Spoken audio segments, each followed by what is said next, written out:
સુપ્રભાત વિદ્યાર્થી મિત્રો, હું ઉર્મી દેસાઈ, સારસ્વત એકેડેમી રાતા વાપી તરફથી.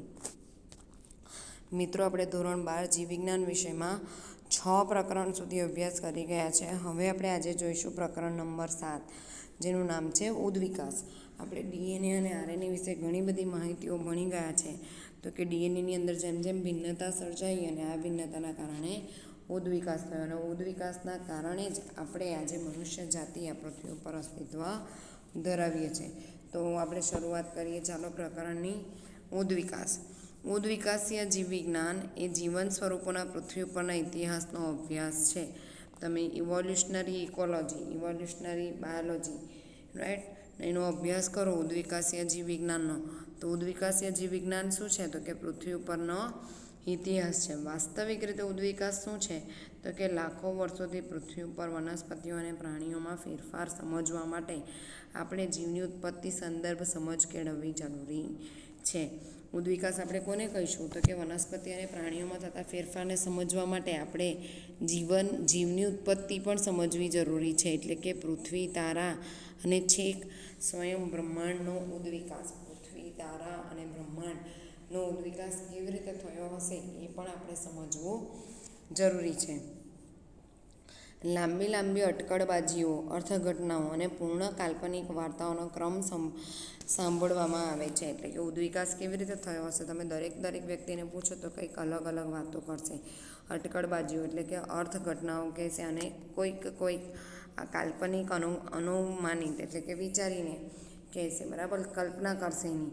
આ ગાથા પૃથ્વીના ઉદ્વિકાસના સંદર્ભમાં અને બ્રહ્માંડના ઉદ્વિકાસની પૃષ્ઠભૂમિ સાથે જીવનની ઉત્પત્તિ અને જીવન સ્વરૂપ અથવા જૈવ વિવિધતાના ઉદ્વિકાસની છે. તમે આ પ્રકરણ 7 ઉદ્વિકાસીય જીવવિજ્ઞાન ભણશો તો આ ઉદ્વિકાસીય જીવવિજ્ઞાન એ મુખ્યત્વે કોના ઉપર આધાર રાખે છે? તો કે ઉદ્વિકાસના સંદર્ભ અને બ્રહ્માંડના ઉદ્વિકાસની પૃષ્ઠભૂમિની સાથે જીવનની ઉત્પત્તિ અને જીવન સ્વરૂપો અથવા જૈવ વિવિધતાના ઉદ્વિકાસની છે. સૌથી પહેલાં આપણે જોઈએ કે જીવની ઉત્પત્તિ કઈ રીતે થઈ. કે આપણે બધા સજીવો પૃથ્વી ઉપર છીએ, તો એ સજીવો ક્યાંથી ઉદ્વિકાસ પામ્યા? તો એ આપણે જોઈશું કે જીવની ઉત્પત્તિ, સજીવોની ઉત્પત્તિ ક્યાંથી થઈ. જ્યારે આપણે રાત્રે ખુલ્લા આકાશમાં તારા જોઈએ છીએ, ત્યારે આપણે વીતેલા સમયને જોઈએ છીએ. તારાઓ વચ્ચેનું અંતર પ્રકાશ વર્ષમાં માપવામાં આવે છે. આપણે જે વસ્તુઓ જોઈ રહ્યા છીએ તે એવી વસ્તુ છે જેમાંથી પ્રસ્ફુરિત પ્રકાશની યાત્રા લાખો વર્ષ પહેલાં શરૂ થયેલી અને આપણાથી અબજો એટલે કે 10⁻12 કિલોમીટર દૂર.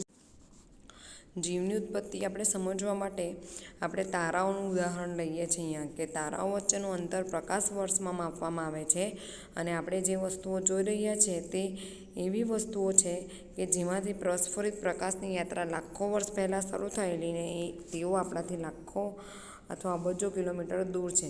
ત્યાંથી હાલ આપણી આંખ સુધી તેઓ પહોંચી રહ્યા છે. જો કે આપણે આપણી આસપાસની વસ્તુઓ જોઈએ છીએ તો તરત દેખાય છે, કારણ કે તે વર્તમાન કાળની છે. તેથી જ આપણે જ્યારે તારાઓ જોઈએ છીએ ત્યારે તે આપણને વર્ષો પહેલાંની ઝાંખી કરાવે છે. જીવની ઉત્પત્તિ બ્રહ્માંડના ઇતિહાસમાં એક વિશિષ્ટ ઘટના માનવામાં આવે છે. બ્રહ્માંડ વિશાળ છે અને તેના સંદર્ભમાં કહીએ તો પૃથ્વી એ એકમાત્ર કણ છે. બ્રહ્માંડ લગભગ 20 મિલિયન વર્ષ જૂનું છે. બ્રહ્માંડ ઘણી બધી આકાશગંગાઓ ધરાવે છે. આકાશગંગાઓ તારાઓ, વાયુઓ અને ધૂળના વાદળો ધરાવે છે. ખરેખર તો પૃથ્વી એ બ્રહ્માંડમાં પણ કણ સ્વરૂપે છે. બિગ બેંગ વાદ, આ બધા વાદ જે આપેલા છે અલગ ઉત્ક્રાંતિના, એ તમારે યાદ રાખવાના છે. સૌથી પહેલો વાદ છે બિગ બેંગ વાદ. તો આ બિગ બેંગ વાદ શું છે? તો કે બિગ બેંગ વાદના અનુસારીએ આપણે તો બ્રહ્માંડની ઉત્પત્તિ સમજાવવાનો એક પ્રયત્ન છે. આ એક વિશાળ અકલ્પ્ય ભૌતિક વિસ્ફોટ છે. બ્રહ્માંડ વિસ્તર્યું અને પરિણામે તાપમાન ઓછું થયું. હાઇડ્રોજન અને હિલિયમ થોડા સમય બાદ સર્જાયા. આ વાયુઓ ગુરુત્વાકર્ષણના કારણે એકઠા થયા અને પ્રવર્તમાન બ્રહ્માંડની આકાશગંગાઓ અસ્તિત્વમાં આવી. આકાશગંગા એટલે કે મિલ્કી વે, બરાબર, નામની આકાશગંગાના સૌરમંડળમાં 4.5 મિલિયન વર્ષ પહેલાં પૃથ્વીની રચના થઈ હોવાનું મનાય છે. ત્યારે શરૂઆતમાં પૃથ્વી ઉપર વાતાવરણ ન હતું. પાણીની બાષ્પ, મિથેન, કાર્બન ડાયોક્સાઇડ તથા એમોનિયા જેવા પીગળેલા દ્રવ્યો મુક્ત થયા અને સપાટીને ભાગતા ગયા. સૂર્યમાંથી આવતા યુવી કિરણોએ પાણીને ઓક્સિજન અને હાઇડ્રોજનમાં વિખંડિત કર્યા અને હલકો હિલિયમ વાયુ મુક્ત થયો. એમોનિયા અને મિથેન સાથે ઓક્સિજન જોડાઈને પાણી એટલે કે કાર્બન ડાયોક્સાઇડ બનાવે છે તથા અન્ય સંયોજનોની રચના કરે છે. ઓઝોન સ્તરનું નિર્માણ થયું. જ્યારે પૃથ્વી ઠંડી થઈ ત્યારે પાણીની બાષ્પ બની અને પૃથ્વીની ઉત્પત્તિ બાદ 500 મિલિયન વર્ષ બાદ આ પૃથ્વી ઉપર જીવની ઉત્પત્તિ થઈ. બરાબર, એટલે કે 4 બિલિયન વર્ષ પહેલાં. તો આ જે આખો વાદ છે એ વાદનું નામ શું છે? તો કે બિગ બેંગ વાદ. બિગ બેંગ વાદ એટલે કે બિગ બેંગ થિયરી. ફરી પાછા જોઈએ કે આ બિગ બેંગ વાદ શું કહે છે? તો કે બિગ બેંગ વાદ આપણને બ્રહ્માંડની ઉત્પત્તિ સમજાવવાનો પ્રયત્ન કરે છે. શું ઉત્પત્તિ? કેવી રીતે ઉત્પત્તિ સમજાવવાનો એ પ્રયત્ન કરે છે? તો કે આટલું મોટું બ્રહ્માંડ એ ભૌતિક વિસ્ફોટ છે. આમ અચાનક આવ્યું નથી. કોઈ ભૌતિક વિસ્ફોટ થવાના કારણે આવ્યું છે, જેના કારણે બ્રહ્માંડ વિસ્તર્યું અને બ્રહ્માંડ વિસ્તરવાના કારણે એનું તાપમાન ઓછું થયું. તાપમાન ઓછું થવાથી બ્રહ્માંડમાં જે હાઇડ્રોજન અને હિલિયમ વાયુઓ આવેલા એ વાયુઓ ગુરુત્વાકર્ષણના કારણે એકઠા થયા અને હલકો હાઇડ્રોજન બન્યો. ત્યાર પછી આ વાયુઓ ગુરુત્વાકર્ષણના કારણે એકઠા થયા અને મિલ્કી વે નામની આકાશગંગા અસ્તિત્વમાં આવી, જે 4.5 બિલિયન વર્ષ પહેલાં પૃથ્વીની રચના થઈ ત્યારે અસ્તિત્વમાં આવી હોવાનું મનાય છે. શરૂઆતમાં પૃથ્વી ઉપર વાતાવરણ ન હતું, કારણ કે આપણને ખબર છે કે પૃથ્વી એક ધગધગતા ગોળા જેવી હતી જે સૂર્યમાંથી છૂટી પડી છે. બરાબર. પાણીની બાષ્પ, મિથેન અને કાર્બન ડાયોક્સાઇડ અને અમોનિયા જેવા પીગળેલા દ્રવ્યો મુક્ત થયા અને પાણીની બાષ્પ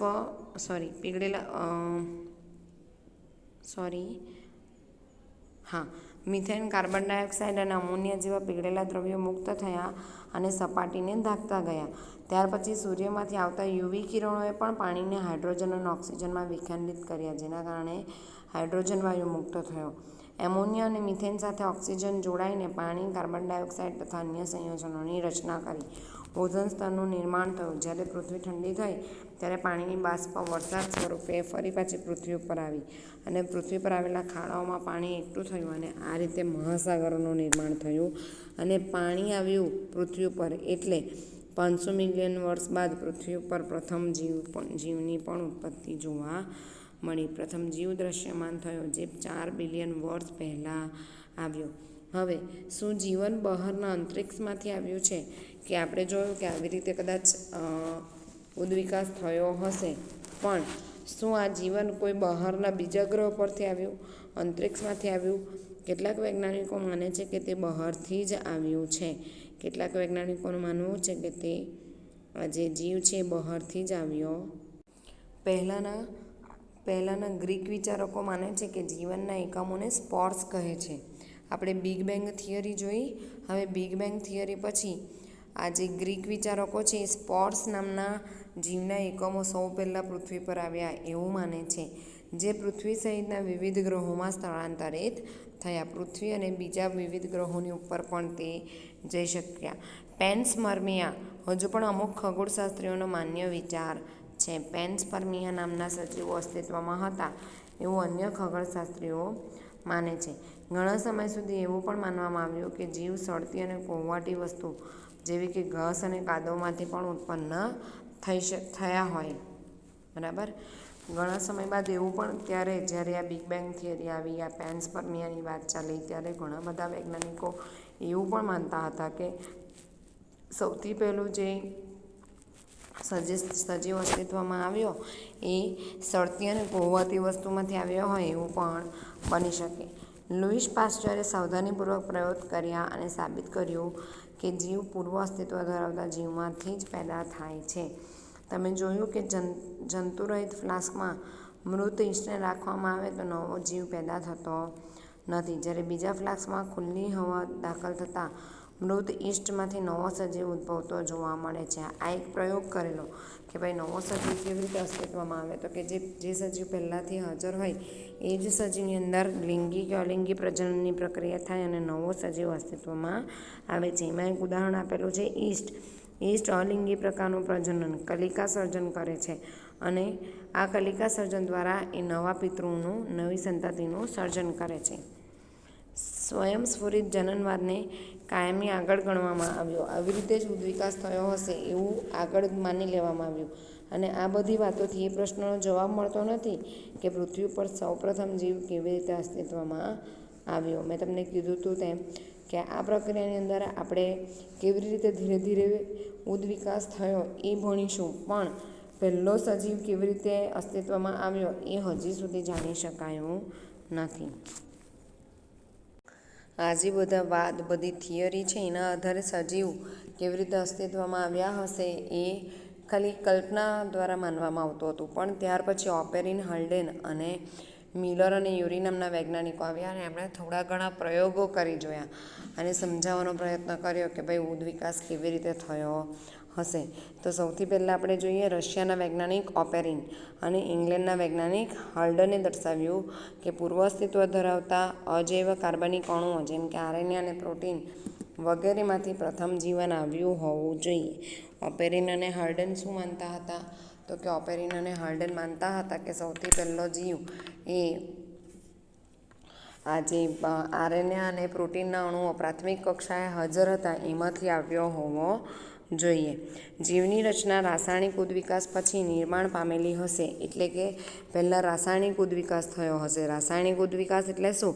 તો કે કાર્બન, હાઇડ્રોજન, ઓક્સિજન, નાઇટ્રોજન આ બધા એકબીજા સાથે સંયોજાયા હશે અને નવા નવા સંયોજનો બનાવ્યા, એને રાસાયણિક ઉદ્વિકાસ કહીશું. અને આ રસાયણો ફરી પાછા એકબીજા સાથે પ્રક્રિયા કર્યા અને કાર્બનિક અને અકાર્બનિક દ્રવ્યો બનાવ્યા હશે.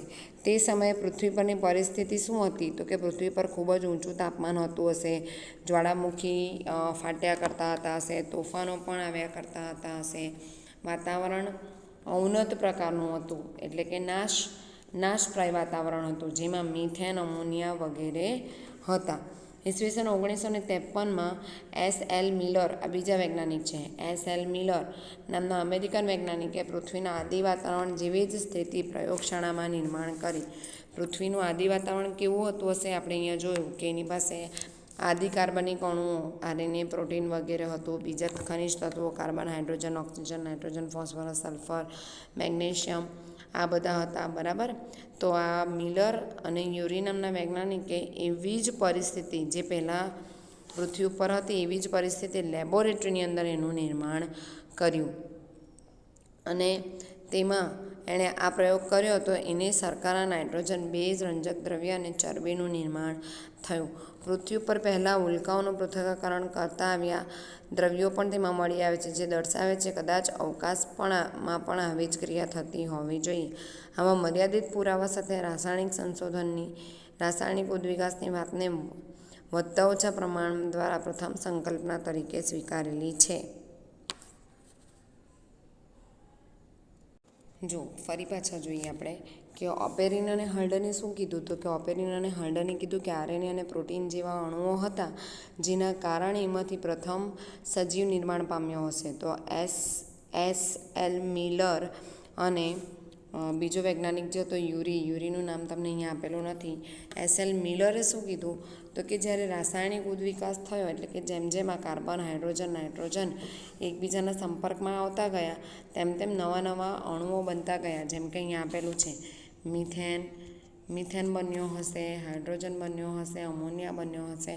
એને આપણે પૃથ્વી ઉપર ત્યારે તાપમાન વધારે હતું તેવી જ રીતે મિલરે પ્રયોગશાળામાં એટલું તાપમાન 800 ડિગ્રી સેલ્સિયસ સુધી મેન્ટેન રાખ્યું અને આ જે બધા દ્રવ્યો છે ને એકબીજા સાથે સંયોજાવા દીધા, જેના કારણે અમીનો એસિડનું નિર્માણ થયું. આ અમીનો એસિડનું નિર્માણ થયું પછી નાઇટ્રોજન, બેઝ, શર્કરા, રંજક દ્રવ્ય અને ચરબીનું પણ નિર્માણ થયું. એટલે એવું માનવામાં આવે છે કે આ ઓપેરિન, હલ્ડન અને યુરી મિલરે જે પ્રયોગ કરેલો એના આધારે જે રાસાયણિક ઉદ્વિકાસ થયો એના આધારે જ જૈવિક ઉદ્વિકાસ પણ થયો હશે. આ બધા રસાયણો અસ્તિત્વમાં આવ્યા.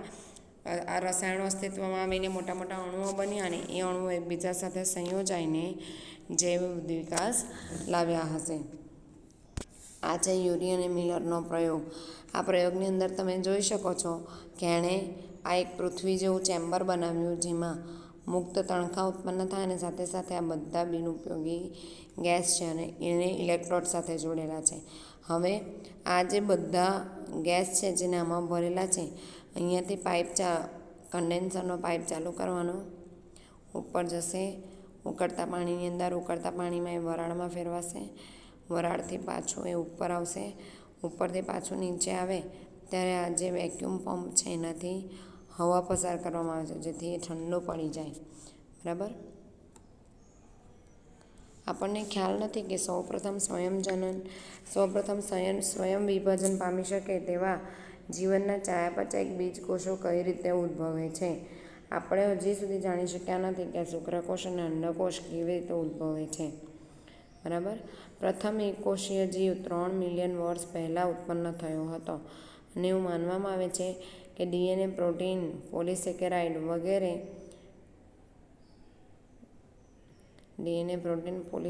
વગેરે તેઓ કદાચ બીજકોષ સ્વરૂપમાં પોતાની રીતે પ્રજનન કરતા હોવા જોઈએ. 200 મિલિયન વર્ષ પહેલાં સુધી પ્રથમ કોષીય જીવની ઉત્પત્તિ થયેલી નથી. અત્યારથી 200 વર્ષ ગણવાના પાછળના, તો એ 200 વર્ષમાં જીવની ઉત્પત્તિ થયેલી ન હતી. મોટાભાગે તેઓ એકકોષીય હતા અને બધા જ પાણીના વાતાવરણમાં રહેતા હતા. આમ જૈનિક પ્રમાણે અજૈવિક અણુઓના ધીરે ધીરે પ્રથમ કોષીય જીવમાંથી હાલનું જટિલ જૈવ વૈવિધ્ય અસ્તિત્વમાં આવ્યું તે રક્ષાવાદ છે તેની ચર્ચા આપણે કરીએ. તો અત્યાર સુધી મિત્રો આપણે આ પ્રકરણમાં શું જોયું? તો આ પ્રકરણમાં આપણે જોયું કે કેવી રીતે સજીવો અસ્તિત્વમાં આવ્યા હશે, કેવી રીતે જીવની ઉત્પત્તિ થઈ. એમાં આપણે બિગ બેંગ વાદ જોયો. ત્યાર પછી આપણે વાત કરી રહ્યા છીએ ઓપેરિન અને મિલરના પ્રયોગની. ઓપેરિન અને મિલરે પણ લેબોરેટરી લેવલ પર પ્રયોગ કર્યા અને સમજાવવાનો પ્રયાસ કર્યો કે ભાઈ આવી રીતે ઉદ્વિકાસ થયો હશે. હવે આપણે જોઈએ જીવંત સ્વરૂપોના ઉદાહરણ. એક વાદ. બરાબર. જીવંત સ્વરૂપો આપણને અશ્મિય સ્વરૂપે મળી આવ્યા અને કેટલા વર્ષ જૂનું છે એના ઉપરથી પણ આપણે એને સમજાવી શકીએ, જેને કહીશું theory of evolution of life forms. ચાલો જોઈએ આપણે જીવંત સ્વરૂપોનો ઉદ્વિકાસ. એક વાદ એટલે કે સિદ્ધાંત. રૂઢિગત ધાર્મિક સાહિત્ય આપણને વિશિષ્ટ સર્જનવાદ વિશે સમજાવે છે. આપણા જે સાહિત્ય છે બધા, એ સાહિત્યોની અંદર પણ કેવી રીતે પહેલો સજીવ અસ્તિત્વમાં આવ્યો હશે એટલે કે સર્જનવાદ થોડા અંશે વર્ણવેલા છે. આ સિદ્ધાંત પ્રમાણે 3 તબક્કા છે. પ્રથમ શક્યતા મુજબ આજે જોવા મળતા બધા જ સજીવો આ જ સ્વરૂપે ઉત્પન્ન થયેલા હોવા જોઈએ. પહેલો વાદ શું કહે તો કે આપણે બધા આવા જ વર્ષો પહેલાં પણ પૃથ્વી ઉપર હાજર હતા. બીજી શક્યતા મુજબ ઉત્પત્તિ સમયે જેની જૈન વિવિધતા પહેલાં જેવી હતી તેવી જ ભવિષ્યમાં પણ એક રહેશે. અને ત્રીજી શક્યતા મુજબ પૃથ્વી લગભગ 4000 વર્ષ જૂની છે અને આ બધા જ વિચારોને 19મી સદીમાં સખત રીતે પડકારવામાં આવેલા છે. આ વિચારો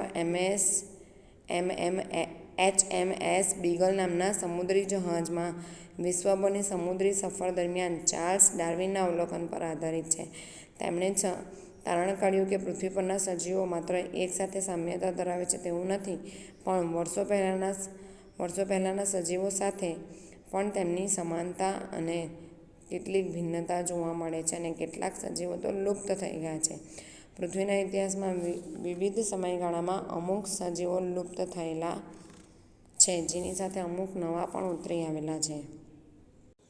કે પૃથ્વી 4000 વર્ષ જૂની છે એવું આપણે જોયું તો એ સમયગાળામાં ઘણા બધા સજીવો લુપ્ત પણ થઈ ગયા છે અને ઘણા બધા નવા સજીવો ઉતરી પણ આવ્યા છે. જીવ સ્વરૂપો ક્રમશઃ ઉદ્વિકાસ પામેલા છે. કોઈપણ વસ્તી લક્ષણોમાં રહેલી વિવિધતાને લીધે સ્થાયી છે. કોઈપણ વસ્તી સ્થાયી કેમ છે તો કે વસ્તીની અંદર દરેક સજીવ પાસે કંઈક ને કંઈક વિવિધતા એટલે કે ભિન્નતા હશે. એટલે એવી લાક્ષણિકતાઓ કે જે કેટલાકને પ્રાકૃતિક પરિસ્થિતિ, ખોરાક, ભૌતિક ઘટકોમાં વધુ સારી રીતે ટકી રહેવા માટે સક્ષમ બનાવે છે. બરાબર. એવા સજીવો પૃથ્વી ઉપર ટકી ગયા કે જે પર્યાવરણ સાથે અનુકૂલન સાધી શક્યા, એટલે કે હવામાન, ખોરાક અને ભૌતિક ઘટકોને સારી રીતે ઉપયોગમાં લઈ શક્યા. આ પરિસ્થિતિઓ ઓછો સક્ષમ હોય તેવાને પાછળ રાખી દે છે. જે ઉદ્વિકાસની અંદર જે સજીવો ઓછા સક્ષમ હોય એટલે કે પોતાના શિકાર માટે હરણ છે, પણ હરણની પાછળ વાઘ હોય તો હરણ એનો શિકાર ઝડપી શકે ના. એટલે જે તે સજીવની વસ્તી પૃથ્વી ઉપર કેમ હજી પણ જોવા મળે છે, તો કે એ સજીવ પોતાને વિવિધ પરિસ્થિતિની સાથે ભૌતિક ઘટકોની સાથે અનુકૂલિત કરીને પોતાની સાતત્યતા જાળવવામાં સફળ રહ્યો છે. એટલે આ પરિસ્થિતિ ઓછા સક્ષમ હોય તેવાને પાછળ રાખી દે છે. આ માટે બીજો શબ્દ છે વ્યક્તિગત અથવા તો વસ્તી માટે. તેથી જેઓ પર્યાવરણમાં સારી યોગ્યતા કેળવે છે તેઓએ નૈસર્ગિક પસંદગી કરી કહેવાય. જે ઉદ્વિકાસની એક પ્રક્રિયા છે. ચાલો આપણે પ્રકૃતિવિદ વાલેલને યાદ કરીએ, જેમણે આ જ સમયે મલય આર્કિપેલાગા ક્ષેત્રમાં કાર્ય કરી આવું જ તારણ આપ્યું. સમય પસાર થતો ગયો તેમ તેમ દેખીતી રીતે નવા પ્રકારના સજીવો અસ્તિત્વમાં આવતા ગયા. હાલમાં અસ્તિત્વ ધરાવતા બધા જ સજીવોમાં સમાનતા જોવા મળે છે અને બધાના જ પૂર્વજો સામાન્ય છે. તેમ છતાં આ પૂર્વજો પૃથ્વીના ઇતિહાસના વિવિધ સમયે હાજર હતા. પ્રી-કલ્પી યુગ સમય અને કલ્પયુગો. પૃથ્વીનો ભૂસ્તરીય વિસ્તાર એ પૃથ્વીના જૈવિક ઇતિહાસ સાથે ખૂબ જ સમાનતા દર્શાવે છે અને અંતે સામાન્ય શક્ય તારણ એ છે કે પૃથ્વી ખૂબ જૂની છે. અગાઉના વિચારો મુજબ તે હજારો વર્ષ જૂની નહીં પરંતુ અબજો વર્ષ જૂની છે. એટલે પૃથ્વી ઉપર સજીવોની ઉત્પત્તિ કઈ રીતે થઈ, તો કે ઘણા બધા વૈજ્ઞાનિકોએ જાતના વાદ આપેલા. સૌથી પહેલાં આપણે જોયું કે બિગ બેંગ વાદ, ત્યાર પછી આપણે જોયું કે સ્પોર્સ આવ્યા હશે, સ્પોર્સ પછી પેનસર્મી આવ્યા હશે, પેનસર્મિયા પછી આ હાર્ડન, ઓપેરોન, યુરી અને મિલરે પ્રયોગ કર્યા અને કીધું કે ભાઈ રાસાયણિક ઉદ્વિકાસના કારણે પૃથ્વી પર સજીવો અસ્તિત્વમાં આવ્યા હશે. હવે આ જીવંત સ્વરૂપોનો ઉદ્વિકાસ પણ શું કહે છે, તો કે જીવંત સ્વરૂપોના ઉદ્વિકાસમાં ચાર્લ્સ ડાર્વિન નામના વૈજ્ઞાનિક હતા. એ ઘણી બધી જગ્યાએ ફર્યા અને ઘણી બધી જગ્યાએ ફરીને એમણે એવું કીધું કે જે સજીવો પર્યાવરણ સાથે અનુકૂલન સાધી શક્યા એ આજે પણ હાજર છે. જે સજીવો પર્યાવરણ સાથે અનુકૂલન ના સાધી શક્યા એ બધા લુપ્ત થઈ ગયા છે. બરાબર. ત્યાર પછી જે સામાન્ય રીતે આજે પણ પૃથ્વી ઉપર જોવા મળે છે એમની અંદર કેવા અનુકૂલનો જોવા મળ્યા, તો કે તેઓ પ્રજનન માટે પર્યાવરણમાં અનુકૂલિત થઈ ગયા, સારું પર્યાવરણ મેળવ્યું, એમને ખોરાક મળતો રહ્યો, જેના કારણે એ લોકોની અંદર ઉદ્વિકાસ તો આવ્યો હશે પણ તેઓ આજે પણ પૃથ્વી ઉપર અસ્તિત્વમાં છે. અને એવું માનવામાં આવે છે કે પૃથ્વી 4,000 વર્ષ જૂની નહીં પરંતુ અબજો વર્ષ જૂની છે. ત્યાર પછી જોઈએ ઉદ્વિકાસ માટેના પુરાવાઓ. આપણે કઈ રીતે કહી શકીએ કે ભાઈ આ સજીવની અંદરથી ઉદ્વિકાસિત થયું છે, તો એના પુરાવા વિશે હવે આપણે વાતો કરવાની છે. પૃથ્વી ઉપર જીવોનો ઉદ્વિકાસ થયો તે વાતના પુરાવા ઘણી દિશામાં પ્રાપ્ત થયા છે. અશ્મિઓ ખડકોમાં રહેલા જીવના સ્વરૂપો સખત ભાગો છે, જેમ કે ખડકો, કાપ વગેરેનું નિર્માણ કરે છે અને પૃથ્વીના સ્તરોનો છેદ એ સંકેત આપે છે કે સેન્દ્રિય તત્વોની એક સ્તર ઉપર બીજા સ્તરની ગોઠવણી પૃથ્વીના લાંબા ઇતિહાસ દરમિયાનની છે. વિવિધ વયના ઔષધિ ખડકો ભિન્ન જીવન સ્વરૂપોના અશ્મિઓ છે, જે લગભગ આ ખાસ ખડકોના નિર્માણ નિર્દેશનમાં મૃત્યુ પામ્યા હશે.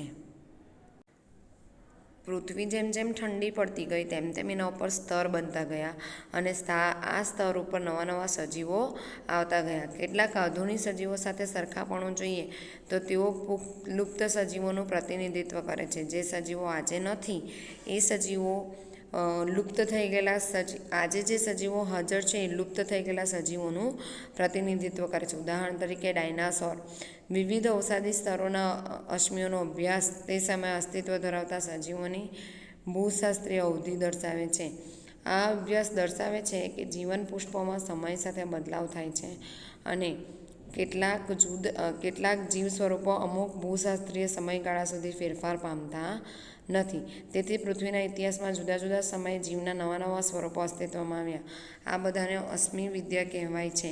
શું તમને યાદ છે અશ્મિઓની ઉંમરની ગણતરી કેવી રીતે થાય અને શું તમે રેડિયો એક્ટિવ ડેટિંગ પદ્ધતિ અને પ્રક્રિયા પાછળના સિદ્ધાંતને યાદ કરો છો?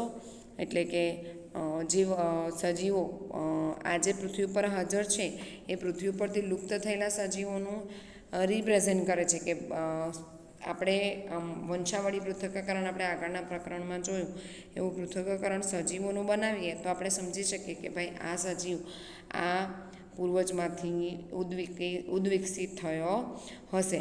એવી જ રીતે પૃથ્વીના ઇતિહાસમાં જુદા જુદા સમયે જુદા જુદા સજીવો અસ્તિત્વમાં હતા. તો આવી રીતે આપણે બધા સજીવોની એકસાથે જે જૂના સમયમાં હાજર હતા એનો અભ્યાસ કરીએ તો એને અસ્થિવિદ્યા કહેવાય, પ્લિયોન્ટોલોજી. રાઈટ. હવે યાદ કરો કે આપણે ઉંમરની ગણતરી કઈ રીતે કરતા અને રેડિયોએક્ટિવ અને ડેટિંગની પ્રક્રિયા લાકડામાં કેવી રીતે ઉપયોગી છે. તો તમે લાકડાનું થડ કાપેલું હોય તો એમાં જેટલા ઓટોમન રિંગ્સ વસંત કાઠ બનેલા હોય તેટલા વર્ષ જૂનું એ લાકડું છે એમ કહી શકાય. ત્યાર પછી રેડિયોએક્ટિવ પદ્ધતિ, રેડિયોએક્ટિવ ડેટિંગ પદ્ધતિ એટલે કે તમારું કોઈ મોલેક્યુલ તમે રેડિયોએક્ટિવલી લેબલ કરાવો છો અને એ કોષની અંદર દાખલ થાય છે તો તમે એને ટ્રેક કરી શકો કે એ ક્યાં છે. બરાબર. હવે ઉદ્વિકાસના પુરાવાઓની અંદર તમે સમમૂલક અંગો, રચના સ્રદસ અને કાર્ય સ્રદસ અંગો એવું તમારા આગળ 9મા 10મા ધોરણમાં ભણી આવ્યા હશો. તો ઉદ્વિકાસના પુરાવાઓમાં ગર્ભવિદ્યાકીય આધાર એ અર્નસ્ટ હેકલ નામના વૈજ્ઞાનિકે આપ્યો. ગર્ભવિદ્યાકીય આધાર એટલે કે બધા જે સજીવોનો વિકાસ થયો એમના ગર્ભનો વિકાસ કેવી રીતે થયો હશે એને ગર્ભવિદ્યાકીય આધાર કહેવાય, જે અર્નેસ્ટ હેકલ નામના વૈજ્ઞાનિકે આપ્યો. તેના અવલોકનોને આધારે બધા પૃષ્ઠવંશીઓમાં કેટલાક લક્ષણો ગર્ભીય તબક્કા દરમિયાન સમાન હોય છે. પૃષ્ઠવંશીઓ આપણે ભણી આવ્યા જેમ કે ઉભયજીવી, સરીસૃપ, વિહંગ, સસ્તન, આ બધા પૃષ્ઠવંશી છે. કાસ્થિમત્સ્ય, અસ્થિમત્સ્ય. તો આ બધાના ગર્ભનો વિકાસ કેવો છે તો કે અમુક તબક્કા દરમિયાન સરખો છે પણ પુખ્તમાં ગેરહાજર. ઉદાહરણ તરીકે માનવ સહિતના બધા જ પૃષ્ઠવંશીઓમાં ગર્ભમાં શીર્ષની પાછળ અવશિષ્ટ ઝાલર આવેલી હોય છે, પરંતુ એ જેમ જેમ ઉદ્વિકાસ થતો ગયો તેમ તેમ એ ઝાલર આપણી અંદરથી લુપ્ત થતી ગઈ, પણ મત્સ્યમાં તે હજુ પણ કાર્યરત છે. અન્ય પુખ્ત પૃષ્ઠવંશીઓમાં ઝાલર જોવા મળતી નથી. જોકે આ દરખાસ્ત કાર્લ અર્ન્સ્ટ વોન બાયર નામના વૈજ્ઞાનિક દ્વારા કરવામાં આવેલા કાળજીપૂર્વકના અભ્યાસમાં નકારી કાઢવામાં આવી હતી. આજે અર્નેસ્ટ હેકલ હતો એણે એવું કીધું કે ભાઈ બધાનો ગર્ભ વિકાસના અમુક તબક્કા સરખા જ હોય, પણ આજે કાર્લ અર્નેસ્ટ વોન બાયર આવ્યો એણે કીધું કે ભાઈ એવું નથી, ગર્ભ વિકાસના તબક્કા બધાના સરખા થતા નથી. તેમણે નોંધ્યું કે ગર્ભ અન્ય પ્રાણીઓના પુખ્ત તબક્કાઓમાંથી ક્યારેય પણ પસાર થતો નથી. તુલનાત્મક અંતસ્થ વિદ્યા અને બાહ્યકાર વિદ્યા હાલના અને તે કે જે અગાઉના વર્ષોમાં અસ્તિત્વમાં હતા તેવા સજીવો વચ્ચે સમાનતા અને જુદાપણું દર્શાવે છે. તુલનાત્મક અભ્યાસ એટલે બે સજીવોની સરખામણી. બે સજીવોની સરખામણી તમારે અંતસ્થ વિદ્યા અને બાહ્યકાર વિદ્યાના આધારે કરીએ તો આપણને બે સજીવોની વચ્ચે સમાનતા અને જુદાપણું જોવા મળે. સમાનતાઓ પરથી નક્કી કરી શકાય કે તેઓ સમાન પૂર્વજોમાંથી હાલના જીવો ઉતરી આવ્યા હશે કે કેમ. ઉદાહરણ તરીકે વેલ, ચામાચીડિયું, ચિત્તા, માનવમાં અગ્ર ઉપાંગના અસ્થિઓમાં ભાત એટલે કે જુદા જુદા જોવા મળે છે. આમ છતાં આ પ્રાણીઓમાં અગ્ર ઉપાગો ભિન્ન કાર્ય કરે છે. તેઓ અંતસ્થ રચનાકીય સમાનતા ધરાવે છે, આંતરિક રચના સરખી છે. મિત્રો, આપણે વાત કરી રહ્યા છીએ ઉદ્વિકાસની, અને ઉદ્વિકાસના ગર્ભવિદ્યાકીય આધાર એટલે કે મેં તમને જેવી રીતે કીધું કે બધા જ સજીવો જેમ કે પૃષ્ઠવંશીઓ, સસ્તન છે, વિહંગ છે, ઉભયજીવી છે, આ બધા જ પોતાના ગર્ભ અવસ્થા દરમિયાન કોઈક ગર્ભ તબક્કામાં એક સરખા એટલે કે સમાન હોય છે. તમે આ જોઈ શકો છો, પરંતુ પુખ્તમાં તે ગેરહાજર હોય છે. ઉદાહરણ તરીકે માનવ સહિતના બધા જ પૃષ્ઠવંશીઓના ગર્ભમાં શીર્ષની પાછળ અવશિષ્ટ ઝાલર ફાટની પંક્તિ વિકસે છે, પરંતુ તે ફક્ત મત્સ્યમાં જ કાર્યરત હોય છે, અન્ય પુખ્ત પૃષ્ઠવંશીઓમાં નહીં. જેવી રીતે મેં તમને કીધું કે આ જે ઝાલર ફાટ છે જ્યારે આપણો ગર્ભ વિકાસ થતો હશે ત્યારે આપણી અંદર પણ કદાચ હાજર હશે, પણ પછીથી વિકાસ અને વિભેદનના કારણે આપણી અંદર એ ગેરહાજર થઈ જાય છે. પણ અર્નેસ્ટ વોન બાયર, કાર્લ અર્નેસ્ટ વોન બાયર નામના વૈજ્ઞાનિકે શું કીધું તો કે આવું જરૂરી નથી. ગર્ભ અન્ય પ્રાણીઓના પુખ્ત તબક્કાઓમાંથી ક્યારેય પસાર થતો નથી. સપોઝ કે ઉદાહરણ તરીકે મનુષ્યનો ગર્ભ છે તો મનુષ્યનો ગર્ભ એ માછલીનો પુખ્ત ગર્ભ છે એના જેવો સરખો દેખાતો નથી.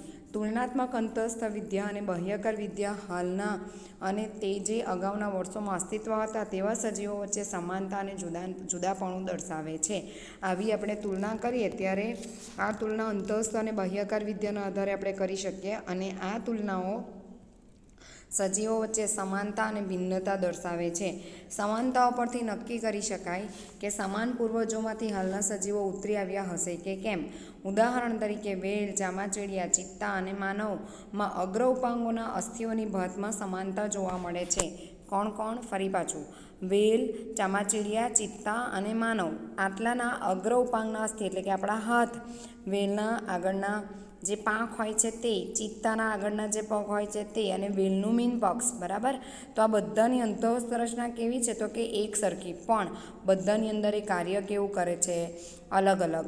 તેઓ અંતઃસ્થ રચનાકીય સમાનતા ધરાવે છે. આ બધામાં તેમના અગ્ર ઉપાંગોમાં ભુજાસ્થિ, અરિયાસ્થિ, પ્રકોષ્ઠાસ્થિ, મણિબંધાસ્થિ, પશ્ચમણિબંધાસ્થિ અને અંગુલ્યાસ્થિઓ હોય છે. આ જે બધા અસ્થિઓના નામ આપેલા છે એ તમે અગ્ર ઉપાંગ અને પશ્ચોપાંગની રચના ધોરણ 11માં ભણીને આવ્યા છો એ મુજબ છે.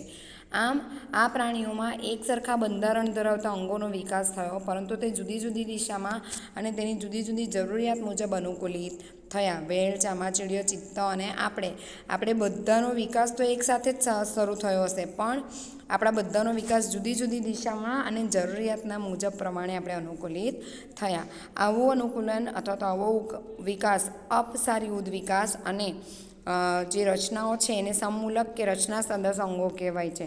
સમમૂલકતાના સમાન પૂર્વજો નિર્દેશિત કરે છે. અન્ય ઉદાહરણોમાં પૃષ્ઠવંશીઓનું હૃદય અને મગજ.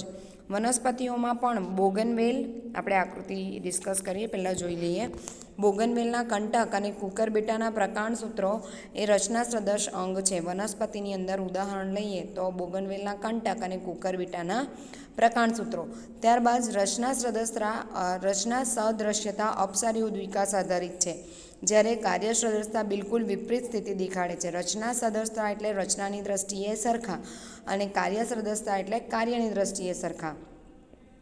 પતંગિયા અને પક્ષીની પાંખ સરખી દેખાય છતાં તેઓ અંતઃસ્થ રચનાની દ્રષ્ટિએ સમાન નથી.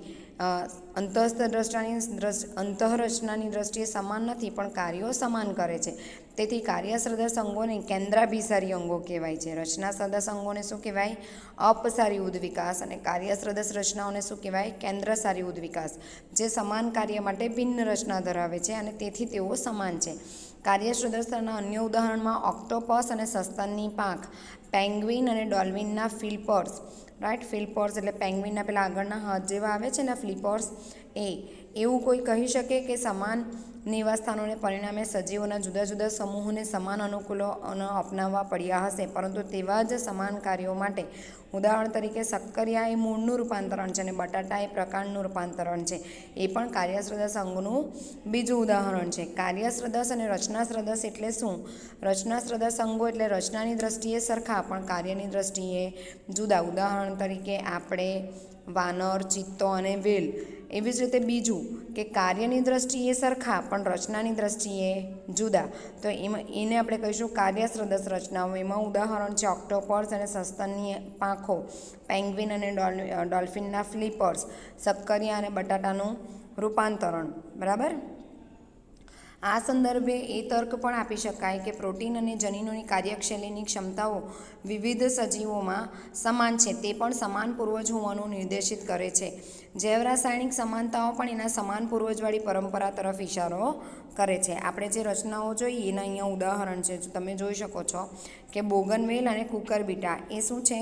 તો કે વનસ્પતિઓની અંદર રચના સદૃશ અંગો છે. મનુષ્યની અંદર બધાની રચના એક સરખી છે પણ કાર્યો જુદા જુદા છે, તો આ બધા કાર્યસદસ અંગો છે, બરાબર. જો ઉદ્વિકાસ કેવી રીતે થયો હશે?